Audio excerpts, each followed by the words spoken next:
আসসালামু আলাইকুম বন্ধুরা, আশা করি সবাই ভালো আছেন। আমরাও ভালো আছি।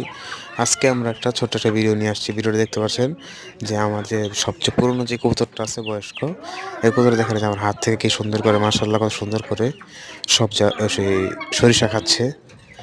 আসলে আমার শরীরটা ভালো না, কারণে আমি এই বড় ভিডিও বানাই না। আসলে আমি এই কারণে এই সব ভিডিওগুলোই দিতেছি আপনাদের।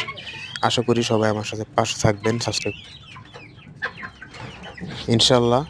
দোয়া করেন যাতে আমার কবুতর এবং পাখি যা আছে, কবুতর, হাঁস, মুরগি, ছাগল যা আছে সব যাতে সুস্থ থাকে। দেখেন মাশাআল্লাহ, আসলে এই জিনিসটা অনেক আগে করা ছিল ভিডিওটা। চিন্তা করলাম আপনাদের সাথে শেয়ার করি। তাই ভিডিওটা শেয়ার করলাম। আর যেহেতু আমি অসুস্থর কারণে ভিডিও বানাতে পারছি না, তাই সবাই আমার জন্য দোয়া করবেন। আসসালামু আলাইকুম, খোদা হাফেজ। আর ভিডিওটা ভালো লাগলে লাইক করবেন। পরবর্তী ভিডিও দেখার জন্য চ্যানেলটা সাবস্ক্রাইব করবেন।